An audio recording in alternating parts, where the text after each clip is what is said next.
Deux supports sont proposés pour investir dans des valeurs mobilières. Le compte titre et le plan d'épargne en action, le fameux PEA. C'est une enveloppe d'investissement à redécouvrir compte tenu de l'augmentation de la fiscalité sur les revenus du patrimoine. Mais quels sont les avantages comparés? Actions, obligations, warrants, OPCVM, SICAV ou encore FCP, le compte titre permet de placer une grande variété de valeurs françaises, européennes ou internationales. A l'inverse, le périmètre du PEA n'est qu'européen. Et certaines valeurs mobilières, comme les warrants ou les SII, socs d'investissement immobilier, n'y sont pas éligibles. Les conditions d'ouverture ne sont pas les mêmes non plus. Compte titre ou PEA, aucun montant minimum n'est exigé à leur ouverture. Néanmoins, si les versements ne sont pas limités pour le compte titre, ils sont plafonnés pour le PEA.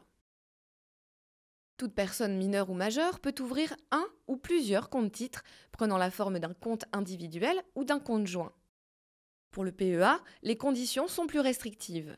À l'ouverture, il faut être majeur et résider fiscalement en France. Mais ce n'est pas tout, vous ne pouvez posséder qu'un seul PEA et il ne peut pas être ouvert sous la forme d'un compte joint.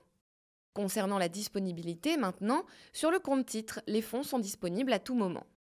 Pour le PEA, les fonds sont disponibles, mais tout retrait avant 5 ans entraîne la perte des avantages fiscaux et avant 8 ans, il entraîne la clôture automatique du PEA. Qu'en est-il de la fiscalité? Plus-value, dividendes, coupons, les gains d'un compte titre sont assujettis aux prélèvements sociaux et imposés selon le barème de l'impôt sur le revenu depuis la loi de finances 2013. Dans un PEA, les gains sont exonérés d'impôt au-delà de 5 ans. En revanche, ils n'échappent pas aux prélèvements sociaux en cas de retrait ou de clôture. Si vous décidez de procéder à un retrait ou une clôture de votre PEA avant 2 ans, le taux d'imposition est de 22,5%. Entre 2 et 5 ans, il est de 19%, auquel s'ajoutent les prélèvements sociaux. Enfin, après 8 années, plusieurs possibilités s'offrent à vous. Le retrait partiel, le PEA continue de fonctionner mais il n'est plus possible d'effectuer de nouveaux versements.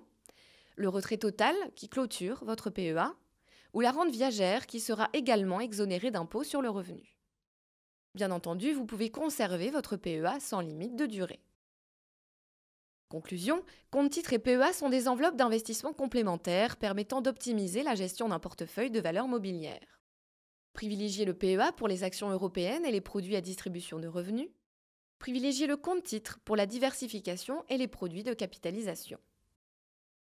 Quelle que soit l'enveloppe pour laquelle vous optez, gardez toutefois à l'esprit qu'investir en bourse comporte des risques de perte en capital et qu'il est essentiel de bien diversifier.